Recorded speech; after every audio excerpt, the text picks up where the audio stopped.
Bismillahirrahmanirrahim. Assalamu alaikum and welcome to the online NMDCAT session of Stars Academy Johor Town. Today we are going to discuss about the reactions of benzene.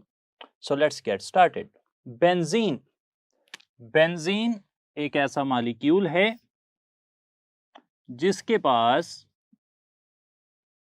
एक hexagonal framework है. Benzene के पास एक hexagonal planar structure है, जैसा कि हमने last time बात की थी. बेंजीन के इस हेक्सागोनल प्लेनर फ्रेमवर्क में डीलोकलाइज्ड पाई इलेक्ट्रॉन्स पाए जाते हैं. ये पाई इलेक्ट्रॉन्स किसी भी अटैकिंग इलेक्ट्रोफाइल को इजीली अवेलेबल नहीं होते. इसी वजह से this highly stable delocalized pi electronic cloud tends to react with powerful electrophiles. अगर कोई वीक इलेक्ट्रोफाइल आएगा तो benzene will not react with weak electrophiles.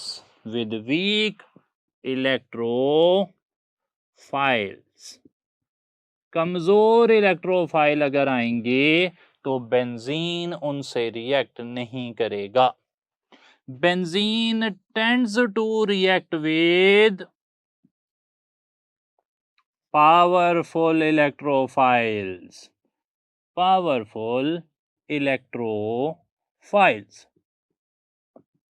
ये बात हम फाइनल कर चुके हैं कि बेंजीन गिव्स इलेक्ट्रोफिलिक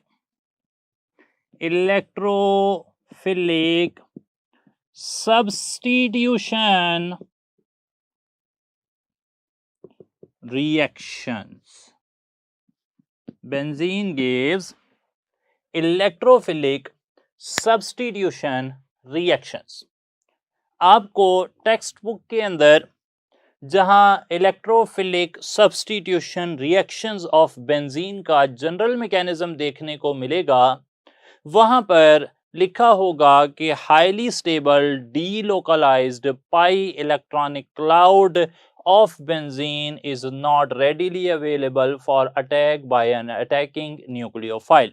अच्छा, वहां पर वर्ड ना न्यूक्लियोफाइल लिखा हुआ है, वो गलत है, वो मिसप्रिंटिंग है. वर्ड होना चाहिए इलेक्ट्रोफाइल. बेंजीन के इलेक्ट्रॉन्स को कोई इलेक्ट्रोफाइल अगर वो वीक इलेक्ट्रोफाइल है तो वो अप्रोच नहीं कर सकता, बल्कि अगर कोई पावरफुल इलेक्ट्रोफाइल आएगा तभी वो बेंजीन के साथ रिएक्शन कर सकता है. ये बात एक हो गई, अहम है. इंफॉर्मेशन आपको एमसीक्यू की शक्ल में पूछी जा सकती है.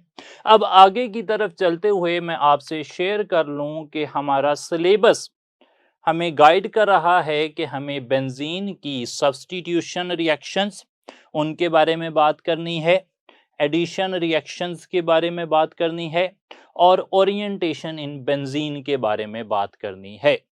तो इसी मुनासबत से हम अपने सिलेबस के मद्देनज़र रखते हुए सिलेबस को हम अपने टॉपिक को भी इन्हीं बुनियादों पर डिवाइड कर लेते हैं.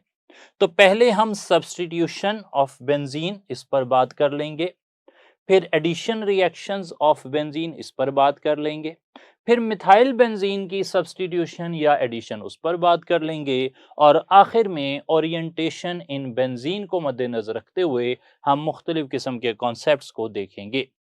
तो पहले हम बात कर रहे हैं सब्स्टिट्यूशन रिएक्शंस ऑफ बेंजीन की. और कौन से substitution reactions? Electrophilic substitution reactions of benzene.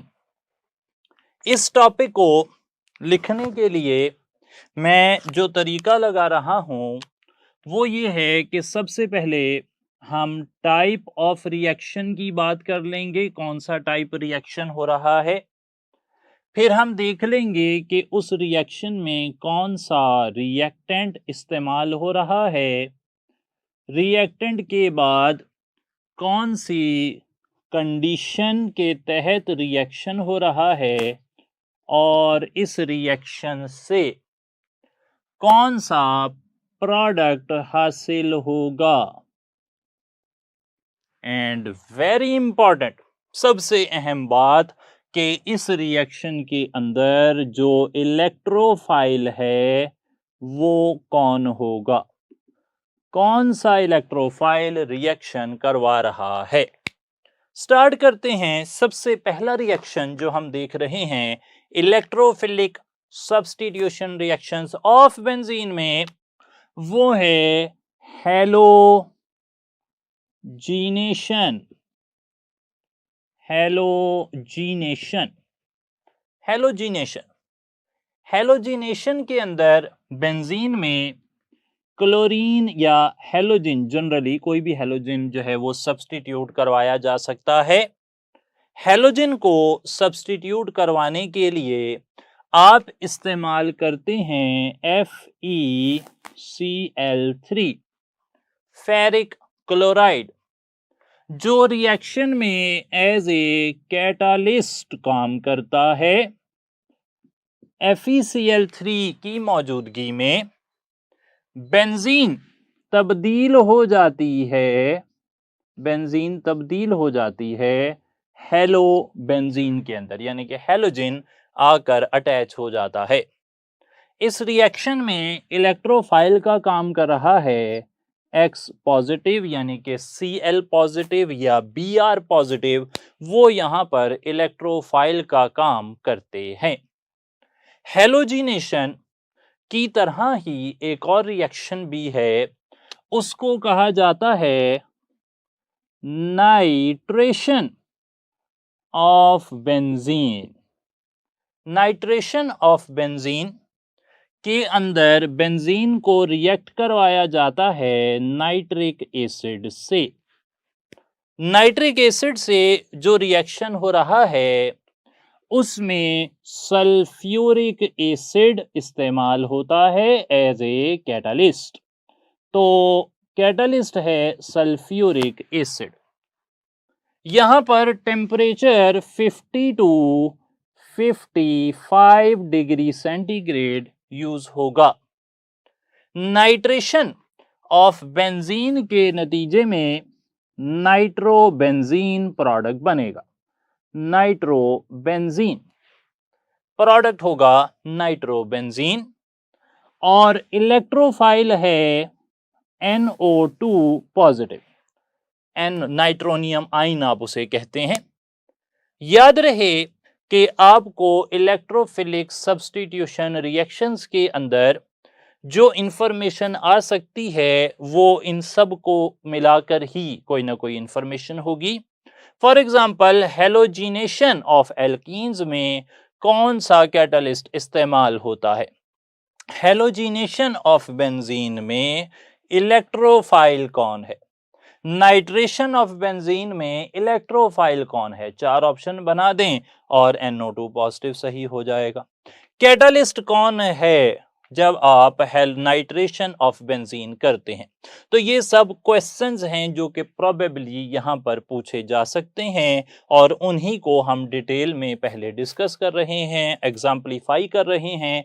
फिर हम आगे चलकर कुछ और जो हमारा सेकंड लेक्चर डिलीवरी मेथड के अलावा दूसरा तरीका है जिसमें हम MCQ बेस्ड लर्निंग करते हैं, उसकी तरफ भी इंशाल्लाह अभी हम चलेंगे। तो तीसरा इलेक्ट्रोफिलिक सब्स्टिट्यूशन रिएक्शन, उसे कहा जाता है सल्फोनेशन। सल्फोनेशन के अंदर आप बेंजीन को रिएक्ट करवाते हैं सल्फर ट्राईऑक्साइड के साथ या फिर सल्फ्यूरिक एसिड के साथ। यहां पर अगर आप इस्तेमाल करते हैं सल्फ्यूरिक एसिड तो फिर आप 80 डिग्री सेंटीग्रेड टेम्परेचर इस्तेमाल करेंगे, लेकिन अगर आप SO3 इस्तेमाल करते हैं तो फिर आप 25 डिग्री सेंटीग्रेड इस्तेमाल करेंगे। इसको मैं यहाँ पर हाईलाइट कर देता हूँ कि अगर ओनली सल्फ्यूरिक एसिड यूज होगा तो 80 degree centigrade, and if a mixture of sulfur trioxide and sulfuric acid is used तो फिर ये रिएक्शन रूम टेम्परेचर पर भी हो सकता है। दोनों ही हालतों में जो प्रोडक्ट बन रहा है उसका नाम है benzene sulphonic acid. Benzene sulphonic acid यहां एक्टिव सल्फोनेटिंग एजेंट है SO3 which is a neutral molecule। SO3 is a neutral molecule और वो यहां पर एज एन इलेक्ट्रोफाइल काम कर रहा है। सल्फोनेशन के बाद फिर आती है Friedel Crafts alkylation.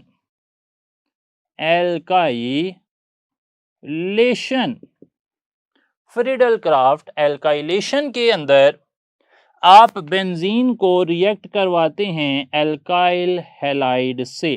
Alkyl halide methyl chloride for example. Conditions आप यहां एल्यूमिनियम क्लोराइड को इस्तेमाल करते हैं अगेन एज ए कैटालिस्ट।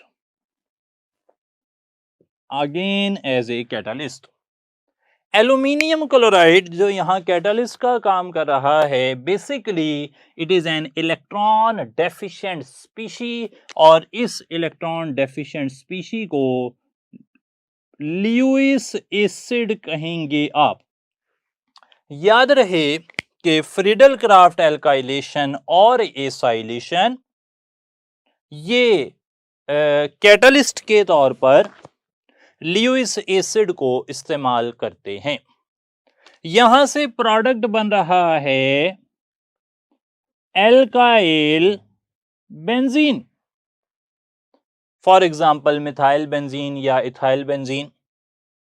यहां एक्टिव इलेक्ट्रोफाइल या एल्काइलेटिंग एजेंट है alkyl group R positive. Friedel Crafts alkylation की तर्ज पर ही exactly on the same grounds Friedel Crafts acylation भी हो सकती है। Acylation is the introduction of acyl group. ये एसाइल ग्रुप आ गया और एसाइल ग्रुप को इंट्रोड्यूस करवाने के लिए एसाइल हैलाइड इस्तेमाल किया जाएगा।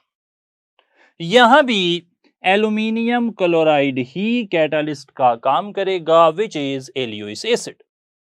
यहां पर प्रोडक्ट बन रहा है here the product is C+O+R acyl benzene आप इसे कह सकते हैं इन ए सेंस। यहां पर जो इलेक्ट्रोफाइल इस्तेमाल हो रहा है इट इज RCO पॉजिटिव। तो ये चीज यहां पर एज एन इलेक्ट्रोफाइल इस्तेमाल होगी। मैं ये बता रहा हूं आपको कि बहुत सारे क्वेश्चंस इस वक्त आपके सामने जो एक्सपेक्टेड क्वेश्चंस में हैं वो लिखे हुए हैं। आपको कोई भी इलेक्ट्रोफाइल पूछा जा सकता है, हेलोजिनेशन का, नाइट्रेशन का, सल्फोनेशन का, फ्रीडल क्राफ्ट एल्काइलेशन का, फ्रीडल क्राफ्ट एसाइलेशन का। किसी की भी कंडीशन पूछी जा सकती है, किसी का भी कैटालिस्ट पूछा जा सकता है, किसी का भी रिएक्टेंट पूछा जा सकता है, किसी का भी प्रोडक्ट पूछा जा सकता है। तो there are plenty of opportunities for the examiner कि वो यहां से क्या इंफॉर्मेशन एक्सट्रैक्ट करता है to put you into trouble. तो अब हम यहां से कुछ सैंपल एमसीक्यूज डिस्कस करेंगे और सैंपल एमसीक्यूज राह प्रोवाइड करेंगे हमें सोचने के लिए, फूड फॉर थॉट का काम करेंगे कि यहां से हमें किस तरह की इंफॉर्मेशन एक्सपेक्ट करने की जरूरत है। स्टार्ट करते हैं क्वेश्चन नंबर 1 से। एक मैकेनिज्म आपके सामने लिख रहा हूं। It is the mechanism of electrophilic substitution reaction of benzene. ये हमारे पास एक बेंजीन का मॉलिक्यूल है। इस बेंजीन के मॉलिक्यूल में 1 2 3 ये डबल बॉन्ड मैंने शो कर दिए। इसे मिलाया जा रहा है एक इलेक्ट्रोफाइल से, और इलेक्ट्रोफाइल से रिएक्शन के दौरान यहां से डबल बॉन्ड अटैक करता है। मैकेनिज्म भी साथ साथ समझ आ जाए। और डबल बॉन्ड के अटैक करने से ये वाली स्पीशी बनती है। यहां पर पॉजिटिव आ जाता है।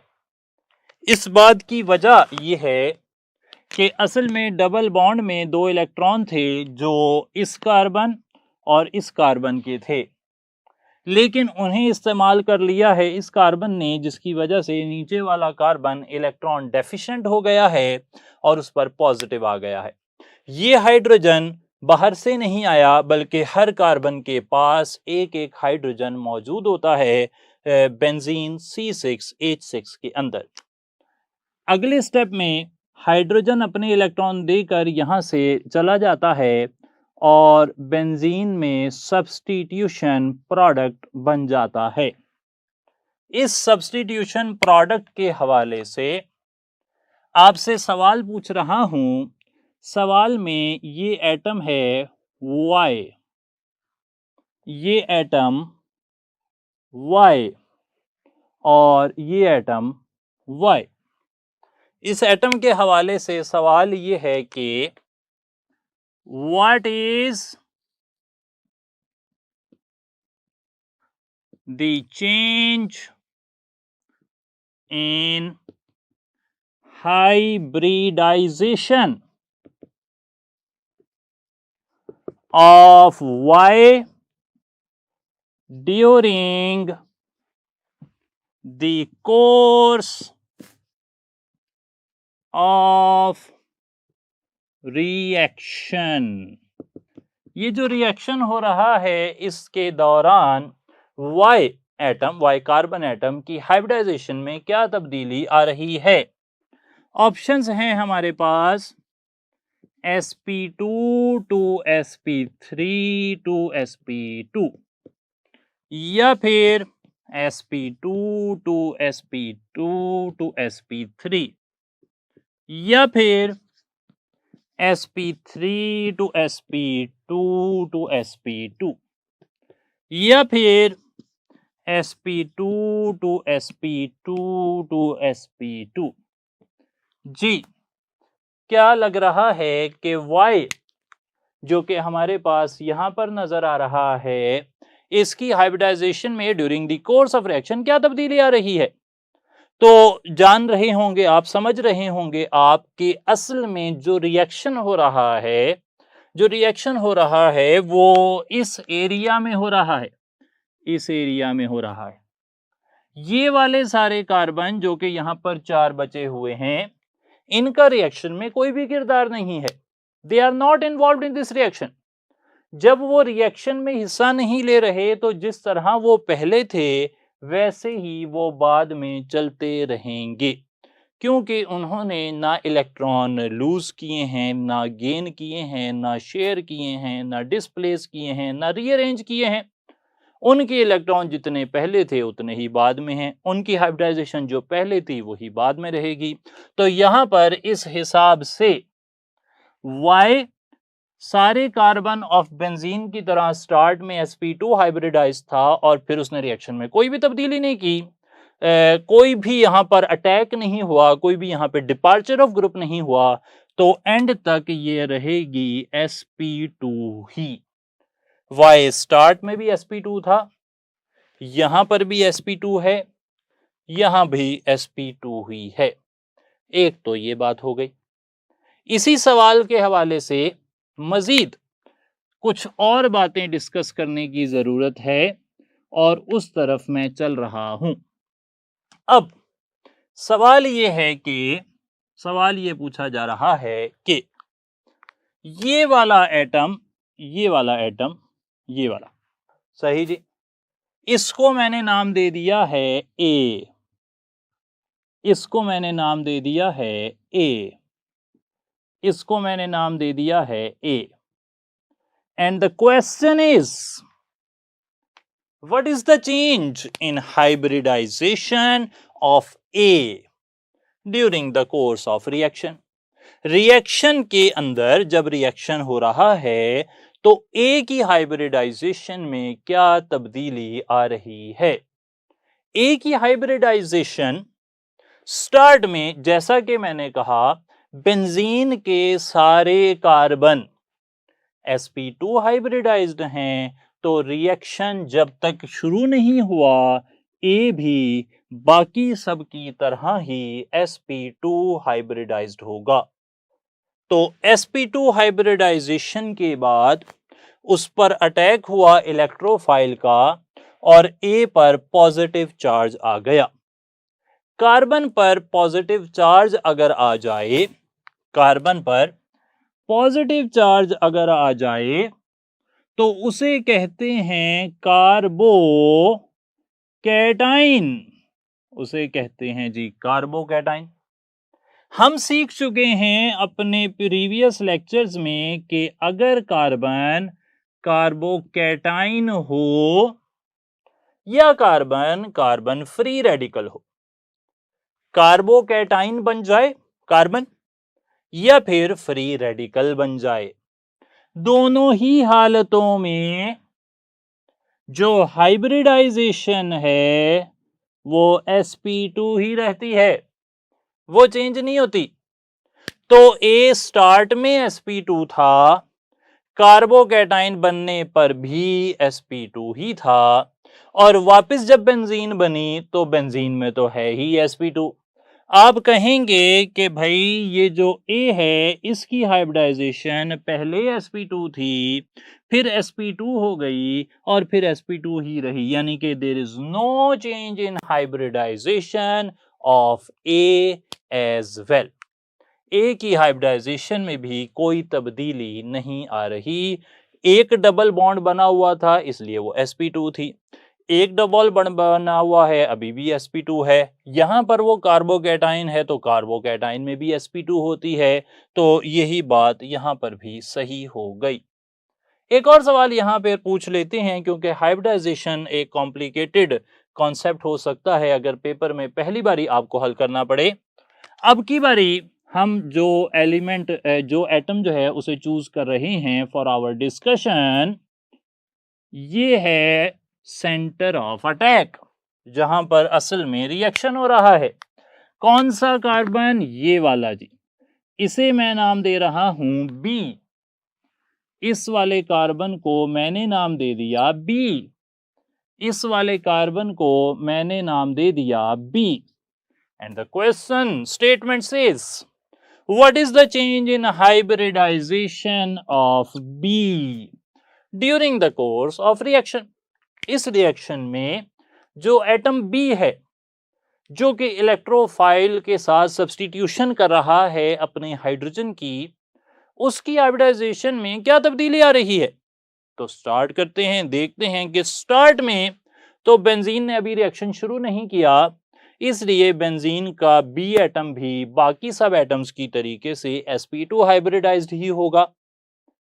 यहां से आगे चलें तो इस जगह पर, ये अब काम की बात है, इस जगह पर अगर मैं इसे मैग्नीफाई करके देखता हूं तो कार्बन के साथ एक तरफ कार्बन लगा हुआ है, दूसरी तरफ कार्बन लगा हुआ है, तीसरी तरफ हाइड्रोजन और चौथी तरफ इलेक्ट्रोफाइल लगा हुआ है। यानी कि कार्बन ने 4 सिंगल बॉन्ड बनाए हुए हैं। अगर कार्बन 4 सिंगल बॉन्ड बनाता है, कार्बन ने 4 सिंगल बॉन्ड बनाए हैं, कोई डबल बॉन्ड नहीं है, कोई ट्रिपल बॉन्ड नहीं है, तो अब कार्बन की हाइब्रिडाइजेशन sp3 होगी। यानी कि यहां पर कार्बन की हाइब्रिडाइजेशन B कार्बन की हाइब्रिडाइजेशन sp3 है। फिर वो फर्दर रिएक्ट करता है तो अगेन बेंजीन बन गई है, हाइड्रोजन सब्स्टिट्यूट हो गया है, एक डबल बॉन्ड भी नजर आ रहा है, तो यहां पर बी वापस sp2 हो जाएगा। यानी कि स्टार्ट में जो बी था वो sp2 था, रिएक्शन इंटरमीडिएट के अंदर वो sp3 हो गया जैसा कि हमने समझा, और वापस आ गया जब प्रोडक्ट बना तो sp2 में। तो चेंज इन हाइब्रिडाइजेशन हुई sp2 to sp3 to sp2।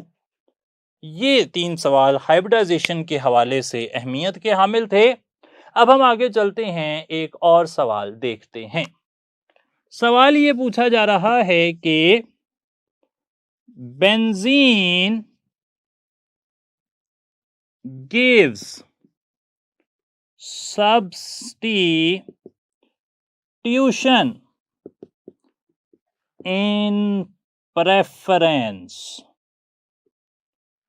to addition because alpha option addition releases energy, beta option addition needs nucleophile,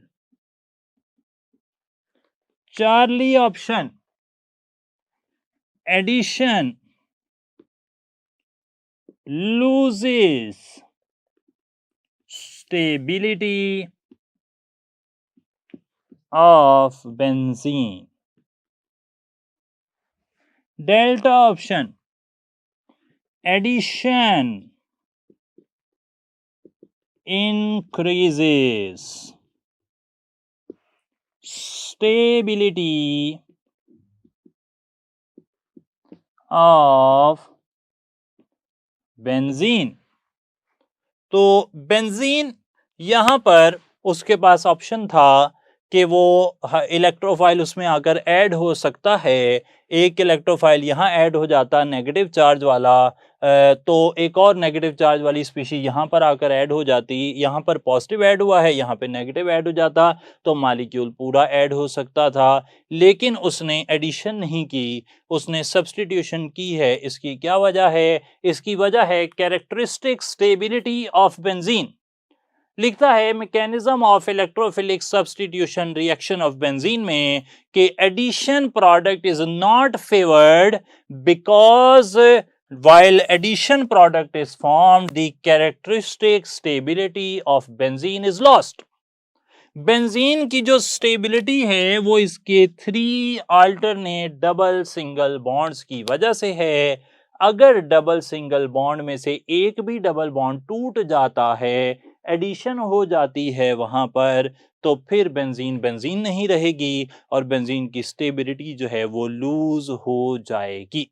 इसलिए बेंजीन एडिशन नहीं देता, बेंजीन प्रेफर करता है कि सब्स्टिट्यूशन प्रोडक्ट दे, एडिशन देना उसके लिए मुश्किल है। और इसी वजह से हम कहते हैं कि benzene gives addition reactions reluctantly.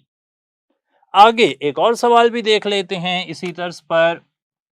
सवाल ये है कि benzene plus x aluminium chloride, the product is this one CH2CH3। Ethyl benzene भी कहते हैं इस प्रोडक्ट को। Identify x. एक्स क्या है यहां पर? Alpha option methyl alcohol, beta option ethyl alcohol, Charlie option methyl chloride, delta option ethyl chloride. तो X यहाँ पर क्या है? आप जानते हैं कि जो X है वो कोई एल्काइल हैलाइड होगा और एल्काइल हैलाइड में से ये जो X है एल्काइल हैलाइड, जो इसमें एल्काइल ग्रुप होगा X हो सकता है फॉर एग्जांपल RX की फॉर्म में, एल्काइल हैलाइड की फॉर्म में। समझने के लिए इस X को मैं रिप्लेस कर देता हूं A से, क्योंकि X हैलोजन भी हो गया और X अगर मैं फर्ज कर लूंगा तो फिर मुश्किल हो जाएगी बात। तो फॉर एग्जांपल A हमें आइडेंटिफाई करना है, A है एल्काइल हैलाइड। अब यहां से जो एल्काइल ग्रुप है, अभी आपके सामने टेबल हमने बनाया मौजूद होगा आपके पास, तो जो एल्काइल ग्रुप यहां है वही यहां पर आ जाएगा। अगर यहां पर एक कार्बन वाला एल्काइल है वहां एक कार्बन वाला एल्काइल आ जाएगा, यहां दो कार्बन वाला एल्काइल है वहां दो कार्बन वाला एल्काइल आ जाएगा। मुझे प्रोडक्ट में दो कार्बन नजर आ रहे हैं, इसका मतलब है कि स्टार्टिंग मटेरियल में भी दो कार्बन वाला एल्काइल होना चाहिए। और अगर ये बात सही है तो एक कार्बन वाली अल्कोहल या एक कार्बन वाला एल्काइल हैलाइड यहां पर नहीं हो सकता, होंगे तो दो कार्बन वाले ही। तो क्या दो कार्बन वाली अल्कोहल हो सकती है? जी नहीं, क्योंकि मेरा रिएक्टेंट है एल्काइल हैलाइड। तो हैलाइड जब है तो फिर एक ही ऑप्शन है दो कार्बन वाले एल्काइल हैलाइड इथाइल क्लोराइड की, यकीनन वही होगा अल्लाह के फजल से यहां पर प्रोडक्ट बनाने के लिए। एक और क्वेश्चन देखते हैं। क्वेश्चन ये है कि बेंजीन प्लस बी और यहां पर प्रोडक्ट बन रहा है इन द प्रेजेंस ऑफ कैटालिस्ट। कोई कैटालिस्ट आपने डाला और प्रोडक्ट बन गया। प्रोडक्ट बन रहा है C+O CH3। इस कंपाउंड का नाम है एसीटोफिनोन। एसीटोफिनोन। क्वेश्चन ये पूछा जा रहा है कि आइडेंटिफाई द रिएक्शन। ये किस रिएक्शन की बात हो रही है? Alpha option Friedel Crafts alkylation, beta option Friedel Crafts alkyl addition, Charlie option Friedel Crafts acyl addition, delta option Friedel Crafts acylation. तो अब यहां पर बेंजीन से एसीटोफिनोन बन रहा है और बेंजीन से एसीटोफिनोन बनने के दौरान एसाइल ग्रुप इंट्रोड्यूस हो रहा है। ये एसाइल ग्रुप है, एल्काइल ग्रुप नहीं है, तो साफ जाहिर है कि एल्काइलेशन से रिलेटेड तो कोई बात यहां पर सही नहीं हो सकती। है तो ये एसाइलेशन ही, लेकिन क्या ये एसाइलेशन ही है या फिर ये एसाइल एडिशन है? तो हम जानते हैं कि जो यहां पर बेंजीन है वही बेंजीन यहां पर है, सिर्फ हुआ ये है कि इसका एक हाइड्रोजन सब्स्टिट्यूट हो गया है इस एसाइल ग्रुप से, और हाइड्रोजन की सब्स्टिट्यूशन एसाइल ग्रुप से इसे फ्रीडल क्राफ्ट एसाइलेशन कहा जाता है। इसे फ्रीडल क्राफ्ट एसाइल एडिशन नहीं कहेंगे। एडिशन जो होती है उसके अंदर डबल बॉन्ड भी टूटता है, यहां कोई डबल बॉन्ड नहीं टूटा, इसलिए आप कहेंगे कि ये फ्रीडल क्राफ्ट एसाइलेशन है, ना कि फ्रीडल क्राफ्ट एसाइल एडिशन। सही होगा जी बात। चलें फिर अब आगे चलते हैं एडिशन रिएक्शंस ऑफ बेंजीन की तरफ। आगे चलते हुए बात चल रही है एडिशन रिएक्शंस ऑफ बेंजीन की। इसमें भी हम बिल्कुल पहले के तरीके से सब्स्टिट्यूशन की तरह एक टेबल बना लेंगे और बात करेंगे कि कौन कौन से रिएक्शंस हैं बेंजीन के एडिशन रिएक्शंस, उनमें कौन कौन से रिएक्टेंट ऐड होते हैं और क्या क्या प्रोडक्ट हासिल होता है। तो स्टार्ट करते हैं नेम ऑफ रिएक्शन से। पहला रिएक्शन जिसकी हमने बात करनी है वो है हाइड्रोजीनेशन ऑफ बेंजीन। इस रिएक्शन के अंदर रिएक्टेंट कौन सा इस्तेमाल हो रहा है?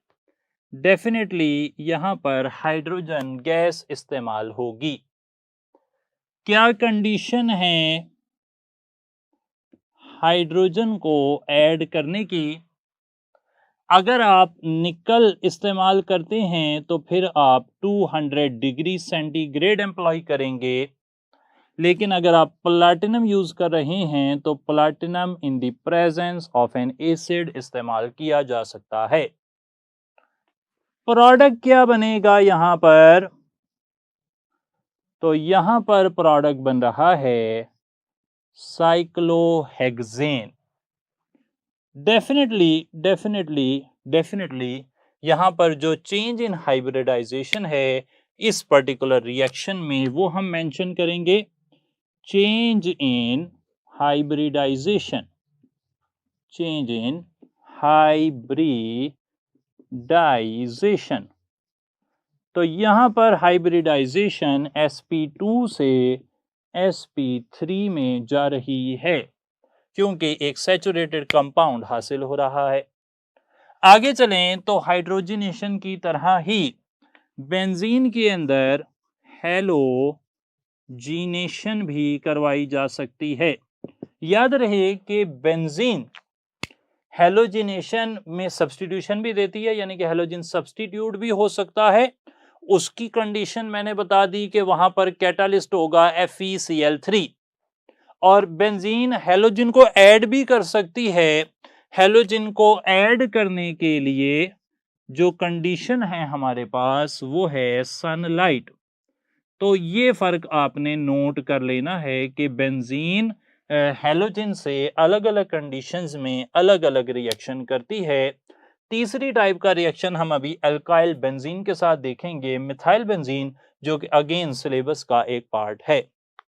यहां पर जो प्रोडक्ट बनता है वो बनता है 1 2 3 4 5 6 हेक्साक्लोरोसाइक्लोहेक्सेन।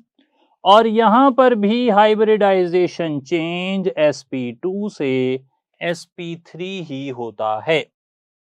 इसी तरीके से ओजोनोलाइसिस भी एडिशन रिएक्शन के अंदर ही आता है, जिसमें रिएक्टेंट होता है ओजोन और कंडीशंस में जिंक और वाटर इस्तेमाल होते हैं।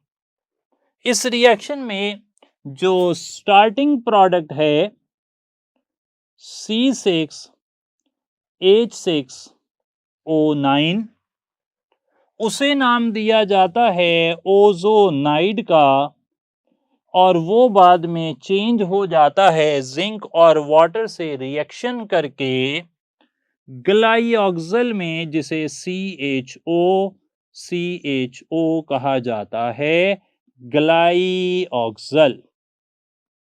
यहां पर ओजोनाइड तक जो हाइब्रिडाइजेशन चेंज है ये मैं मेंशन कर देता हूं। बाद में तो मॉलिक्यूल टूट गया, ब्रेक डाउन हो गया है, लेकिन ओजोनाइड तक जो हाइब्रिडाइजेशन चेंज है वो sp2 से sp3 ही होता है। क्योंकि एडिशन हुई है तो बेंजीन में जो डबल बॉन्ड होते हैं ओजोन के ऐड होने से वो टूट जाते हैं, वो सिंगल बॉन्ड में तब्दील हो जाते हैं और हाइब्रिडाइजेशन sp3 हो जाती है। बाद में वो मॉलिक्यूल टूट जाता है, ग्लाइऑक्सल बन जाता है, तो फिर हालात जो हैं वो वापस sp2 पे आ जाते हैं। गलाई ऑक्सल में हाइब्रिडाइजेशन sp2 है। सही जी, हमने सिर्फ ओजोनाइड तक बात की है, तो ओजोनाइड में ऐसे हो रहा है। एक और रिएक्शन भी देख लेते हैं और वो रिएक्शन है कैटालिटिक ऑक्सीडेशन। कैटालिटिक ऑक्सीडेशन की अगर बात की जाए तो कैटालिटिक ऑक्सीडेशन के अंदर बेंजीन को ऑक्सीजन गैस से मिलाया जाता है। ऑक्सीजन गैस से मिलाते हुए बेंजीन को ऑक्सीजन से मिलाते हैं वेनेडियम पेंटा ऑक्साइड और 450 डिग्री सेंटीग्रेड पर पहले स्टेप में, और बाद में दूसरे स्टेप में वाटर ऐड किया जाता है। पहले स्टेप में जो प्रोडक्ट बनता है उसका नाम है मैलेइक एनहाइड्राइड। मैलेइक एनहाइड्राइड, इस तरीके से आप उसे शो करते हैं। और अगले स्टेप में वो तब्दील हो जाता है मैलेइक एसिड के अंदर।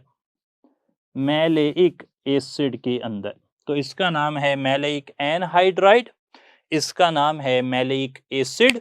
स्पेलिंग देख लें, मैलेइक EIC है, मैलेइक एनहाइड्राइड, और मैलेइक एसिड जो कि फ्यूमेरिक एसिड का सिस आइसोमर है। हम स्टार्ट वाले लेक्चर में इस पर बात कर चुके हैं। यहां पर हाइब्रिडाइजेशन देखें तो बेंजीन की हाइब्रिडाइजेशन sp2 है, इन मॉलिक्यूल्स की हाइब्रिडाइजेशन भी sp2 ही होती है। तो ये हो गई sp2 हाइब्रिडाइजेशन। यहाँ पर सबके अंदर जो है वो हाइब्रिडाइजेशन के हालात हमने आपसे डिस्कस कर लिए। ये सारा चार्ट बनाकर अब हम आगे चलते हैं और एल्काइल बेंजीन्स के रिएक्शन देखते हैं, जो कि कुछ कुछ एडिशन वाले भी हैं और सब्स्टिट्यूशन वाले भी हैं। जितने हमारी बुक में लिखे हुए हैं उन सब को हम यहाँ पर समराइज करने की कोशिश करेंगे। बेंजीन के बाद अब हम एल्काइल बेंजीन के एडिशन और सब्स्टिट्यूशन रिएक्शंस की एक कैटलॉग, एक फहरिस्त तैयार करेंगे और उसमें इंपॉर्टेंट पॉइंट को डिस्कस किया जाएगा। एल्काइल बेंजीन्स जो एडिशन रिएक्शन देते हैं उनमें पहला एडिशन रिएक्शन हम उसकी बात कर रहे हैं और वो है हाइड्रोजीनेशन। हाइड्रोजीनेशन के अंदर सेम रिएक्टेंट जो कि बेंजीन के लिए इस्तेमाल होता है, लाइक हाइड्रोजन, सेम कंडीशन जो कि बेंजीन के लिए इस्तेमाल होती है, निकल और 200 डिग्री सेंटीग्रेड या फिर प्लैटिनम और H3O पॉजिटिव। यहां पर प्रोडक्ट बन रहा है मिथाइल साइक्लोहेक्सेन, मिथाइल साइक्लोहेक्सेन, और यहां भी चेंज इन हाइब्रिडाइजेशन वो हो रही है sp2 से sp3। आगे की तरफ चलते हुए अब हम एडिशन रिएक्शंस में हाइड्रोजिनेशन के बाद देख रहे हैं साइड चेन ऑक्सीडेशन, या फिर हम इसे जनरली ऑक्सीडेशन ही मेंशन कर लेते हैं। ऑक्सीडेशन, अच्छा, जो ऑक्सीडेशन है वो हो रही है नेसेंट ऑक्सीजन की मौजूदगी में। कंडीशन यहां पर इस्तेमाल की जाती है potassium permanganate strong acidic condition में यूजुअली। यहां जो प्रोडक्ट बनता है टोलुइन से, स्टार्टिंग मटेरियल हमने कौन सा लिया है, टोलुइन लिया है। याद रहे एल्काइल बेंजीन हमारे सिलेबस के अंदर जो शामिल है वो सिर्फ और सिर्फ मिथाइल बेंजीन या टोलुइन है। तो उसकी ऑक्सीडेशन जब आप करवाते हैं तो बन जाता है बेंजोइक एसिड, वो बन जाता है बेंजोइक एसिड। और इस अमल के दौरान क्योंकि साइड चेन की ऑक्सीडेशन हो रही है, हाइब्रिडाइजेशन चेंज नहीं होती। अलबत्ता कलर ऑफ KMnO4 डिस्चार्ज हो जाता है। सही जनाब। इंपॉर्टेंट पॉइंट करके लिख लेते हैं, benzene does not give this reaction. Benzene ये रिएक्शन नहीं करती, तो it is a way to differentiate between benzene and alkyl benzene. Alkyl benzene oxidation के जरिए KMnO4 का कलर डिस्चार्ज करती है, जबकि बेंजीन ये रिएक्शन नहीं देती। तो ये हैं जी addition reactions of alkyl benzene. अब मैं substitution reaction of alkyl benzene को इन्हीं ग्राउंड्स पर डिस्कस करूंगा। तो substitution reactions of methyl benzene, substitution reactions of methyl benzene में सबसे पहले बात हो रही है हैलोजिनेशन की। डेफिनेटली हैलोजिन ऐड होगी और हैलोजिन जो है, हैलोजिन सब्स्टिट्यूट होगी, बेसिकली सब्स्टिट्यूशन रिएक्शन है। और ये सब्स्टिट्यूशन हो रही है सनलाइट के अंदर। हैलोजिन की सब्स्टिट्यूशन टॉलुइन में हो रही है सनलाइट के अंदर। प्रोडक्ट हैं ये बेंजाइल क्लोराइड, यानी कि जो टॉलुइन है हमारा स्टार्टिंग मटेरियल, उसका एक हाइड्रोजन एक क्लोरीन से रिप्लेस हो गया। बेंजल क्लोराइड दूसरा हाइड्रोजन दूसरे क्लोरीन से रिप्लेस हो गया। बेंजो ट्राइक्लोराइड तीसरा हाइड्रोजन तीसरे क्लोरीन से रिप्लेस हो गया। पहले कंपाउंड का नाम है बेंजाइल क्लोराइड, दूसरे कंपाउंड का नाम है बेंजल क्लोराइड, तीसरे कंपाउंड का नाम है बेंजो ट्राइक्लोराइड। इस सारे प्रोसेस के अंदर there is no change in hybridization. जो कार्बन पहले sp3 था, ये CH3 वाला sp3 हाइब्रिडाइज्ड है, एंड तक sp3 हाइब्रिडाइज्ड है। बेंजीन के कार्बन sp2 हाइब्रिडाइज्ड हैं, वो एंड तक sp2 हाइब्रिडाइज्ड ही हैं। यहां पर और इंपॉर्टेंट बात जो है उसको लिखने की जरूरत है, उस तरफ हम चलेंगे और उसे हम MCQ के जरिए से अपनी इंफॉर्मेशन का हिस्सा बनाएंगे। ये हो गया एक सब्स्टिट्यूशन रिएक्शन। एक सब्स्टिट्यूशन रिएक्शन रह गया है और वो है nitration. Nitration takes place in the presence of nitric acid. यहां पर रिएक्टेंट होता है नाइट्रिक एसिड। कंडीशन देखें जरा, कंडीशन एक तो पक्की है कि सल्फ्यूरिक एसिड होगी, और अगर सल्फ्यूरिक एसिड के साथ 30 से 40 डिग्री सेंटीग्रेड पर काम किया गया तो फिर आपका प्रोडक्ट होगा ऑर्थो नाइट्रोटोलुइन या फिर para nitrotoluene.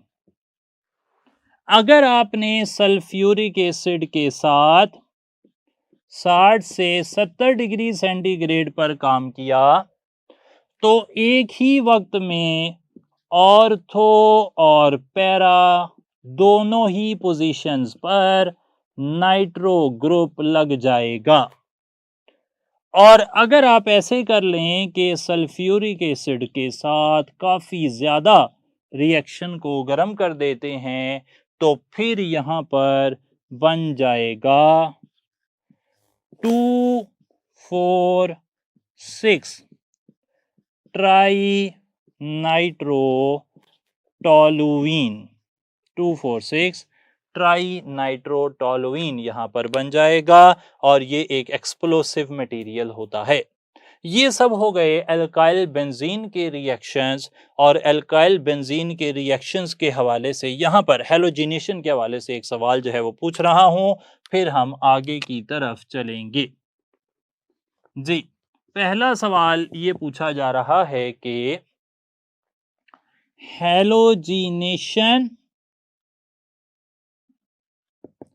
Of alkyl benzene is electrophilic substitution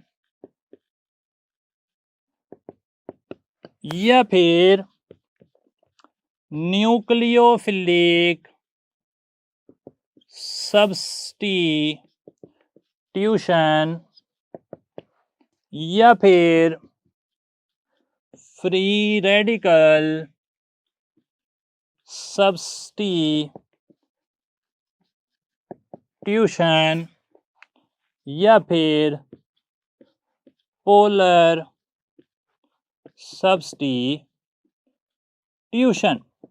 यहाँ जैसा कि आप देख रहे हैं कि बेंजीन के अंदर एक एक हाइड्रोजन हटकर उसकी जगह हेलोजन लग रहा है, तो ये रिएक्शन किस टाइप का रिएक्शन है? याद रहे कि सनलाइट, जैसा कि हमने हेलोजिनेशन ऑफ एल्केन में देखा है, वो फ्री रेडिकल जनरेट करती है, और यहां पर भी जो एल्काइल ग्रुप है वो एल्केन वाला ही एल्काइल ग्रुप है, यहां भी हेलोजन से फ्री रेडिकल बनता है, और वैसा ही फ्री रेडिकल रिएक्शन होता है जैसा कि एल्केन्स के केस में था। तो याद रहे कि हेलोजिनेशन ऑफ एल्काइल बेंजीन एक फ्री रेडिकल सब्स्टिट्यूशन है। क्लियर हो गई जी बात। इसी तरीके से एक और बात मैं आपके साथ डिस्कस कर लूं यहां पर, कि जिस तरह हेलोजिनेशन ऑफ एल्काइल बेंजीन जो सनलाइट में होती है वो फ्री रेडिकल रिएक्शन है, इसी तरीके से बिल्कुल सेम ग्राउंड्स पर जो हेलोजिनेशन ऑफ बेंजीन है इन सनलाइट, जिसमें 1 2 3 4 5 6 हेक्साक्लोरोसाइक्लोहेक्सेन बना था, वो भी एक फ्री रेडिकल सब्स्टिट्यूशन रिएक्शन है। एक और सवाल देखते हैं और फिर आखिरी बात करेंगे ortho, para and Meta directing groups. एक सवाल और देखते हैं। सवाल यह है कि during halogenation of benzene in sunlight, alpha option substitution takes place, beta option elimination occurs, Charlie option planarity is lost, delta option sp2 hybridization is retained। तो जब halogenation of benzene in sunlight होती है, जिसके बारे में मैंने आपसे ये जिक्र किया कि इस तरीके से बेंजीन है और उससे 1 2 3 4 5 6 हेक्साक्लोरोसाइक्लोहेक्सेन बन रही है, इस रिएक्शन के बारे में क्या बात सही है? क्या यहाँ सब्स्टिट्यूशन हो रही है? जी नहीं, डबल बॉन्ड से सिंगल बॉन्ड बन रहा है, यहाँ पर एडिशन हो रही है। एडिशन हो रही है, ना ही सब्स्टिट्यूशन ना ही एलिमिनेशन। एक और बात, जब डबल बॉन्ड से सिंगल बॉन्ड बन रहा है तो हाइब्रिडाइजेशन sp2 से sp3 में तब्दील हो रही होगी, sp2 हाइब्रिडाइजेशन बाकी नहीं रहेगी। और जब sp2 से sp3 हाइब्रिडाइजेशन हो रही होगी तो sp2 प्लेनर होता है, जबकि sp3 टेट्राहेड्रल होता है, और प्लेनैरिटी जो है वो लूज हो जाएगी। इसके साथ अब हम आगे चलते हैं ओरिएंटेशन इन बेंजीन में। याद रहे कि बेंजीन के साथ जो सब्स्टिट्यूएंट लग सकता है, ये एक बेंजीन का मॉलिक्यूल बना रहा हूं मैं, और बेंजीन के साथ कोई सब्स्टिट्यूएंट फॉर एग्जांपल ए लग गया। ए जो यहां पर एक सब्स्टिट्यूएंट है, इसके पास दो रास्ते हैं। ए जो कि हमारा सब्स्टिट्यूएंट है वो हो सकता है ऑर्थो और पैरा डायरेक्टर हो, या फिर हो सकता है वो मेटा डायरेक्टर हो। ऑर्थो और पैरा डायरेक्टर हो सकता है या फिर मेटा डायरेक्टर हो सकता है। हर एक की कुछ प्रॉपर्टीज बता देता हूं। ऑर्थो और पैरा डायरेक्टर वो आमतौर पर इलेक्ट्रॉन डोनेटिंग ग्रुप्स होते हैं। Usually they have lone pair, या फिर उन पर नेगेटिव चार्ज होगा, या फिर वो इलेक्ट्रॉन रिच स्पीशीज होंगे जो इलेक्ट्रॉन दे सकते हैं। ऐसी स्पीशीज जो ऑर्थो पैरा डायरेक्टर होते हैं वो इलेक्ट्रॉन देने वाले होते हैं। They donate electrons to the benzene ring, thereby facilitating the attack at the ortho and para position. तो they donate electrons to benzene, they activate benzene, benzene को वो एक्टिवेट कर देते हैं। सही हो गई थी बात। याद रहे कि तमाम ortho para directing group activator होते हैं सिवाय हैलोजिन के, फॉर एग्जांपल क्लोरीन, जो कि एक डी एक्टिवेटर है, यानी कि वो है तो ऑर्थो पैरा डायरेक्टर, लेकिन वो बेंजीन की रिएक्टिविटी को कम करता है। बाकी सब ऑर्थो पैरा डायरेक्टिंग ग्रुप जो हैं वो इंक्रीज करते हैं रिएक्टिविटी ऑफ बेंजीन को। एक ऑर्डर भी बता दूं, OH जो है ये बेहतर एक्टिवेटर है एल्काइल ग्रुप से बेंजीन के अंदर, और एल्काइल ग्रुप जो है वो बेहतर है क्लोरो ग्रुप से। यानी कि अगर इस तरह पूछा जाए कि क्लोरोबेंजीन और टॉलुइन और फिनोल में सबसे ज्यादा रिएक्टिव कौन है, तो आप कहेंगे कि सबसे ज्यादा रिएक्टिव है फिनोल, दूसरे नंबर पर टॉलुइन, तीसरे नंबर पर क्लोरोबेंजीन। सही हो गई जी बात। अब कुछ ऑर्थो और पैरा डायरेक्टिंग ग्रुप उनकी बात कर लेते हैं। तो ऑर्थो और पैरा डायरेक्टिंग ग्रुप 3 मैंने लिख दिए, इसके अलावा ब्रोमो, आइडो, अमाइनो और NCH3 यानी कि डाइमिथाइल फॉर्मामाइड जो नाइट्रोजन है, डाइमिथाइल अमाइन जो है, ये सब ऑर्थो पैरा डायरेक्टर हैं, क्योंकि इन सब के पास यूजुअली लोन पेयर है। ये सब के सब इलेक्ट्रॉन डोनेटिंग हैं। इसके मुकाबले में दूसरे वाले ग्रुप आ गए मेटा डायरेक्टर, और वो ऑर्थो पैरा डायरेक्टर के बिल्कुल ऑपोजिट हैं, यानी कि वो इलेक्ट्रॉन विदड्रॉइंग हैं, यानी कि वो लोन पेयर नहीं रखते, वो इसके मुकाबले में इलेक्ट्रॉन डेफिशिएंट होते हैं, उन्हें इलेक्ट्रॉन्स चाहिए होते हैं। उन पर कई दफा पॉजिटिव चार्ज भी हो सकता है।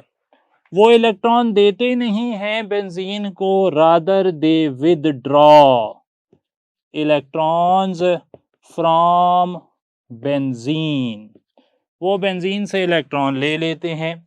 वो बेंजीन को एक्टिवेट नहीं करते, बल्कि बेंजीन को डीएक्टिवेट कर देते हैं।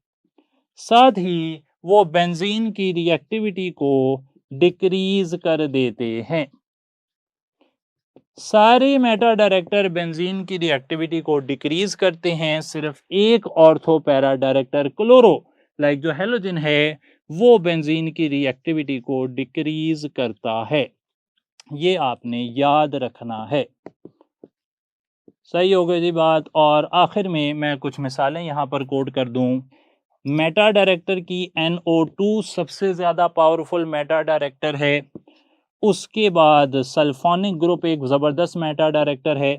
उसके बाद COOH एक ज़बरदस्त मेटा डायरेक्टर है। इसी तरीके से नाइट्राइल ग्रुप जो है वो भी एक मेटा डायरेक्टर है। इसी तरीके से एल्डिहाइड ग्रुप भी मेटा डायरेक्टर है। अच्छा, यहाँ पर ये सारी बात करने के बाद अब हम 2 क्वेश्चंस देख लेते हैं और उसके साथ आज का जो हमारा लेक्चर है वो मुकम्मल होगा। 2 क्वेश्चंस हैं जी। पहला सवाल हमने पूछा the most activating group is. तो मोस्ट एक्टिवेटिंग ग्रुप में हमने ऑप्शन रखे नाइट्रो ग्रुप या हाइड्रोक्सिल ग्रुप या क्लोरो ग्रुप या सल्फोनिक ग्रुप। तो इस तरह के सवाल हम एक्सपेक्ट करते हैं कि हमें 4 ऑप्शन दिए जाएं और उसमें से एक्टिवेटर या डीएक्टिवेटर ग्रुप पूछा जाए। आप जानते हैं कि तमाम मेटा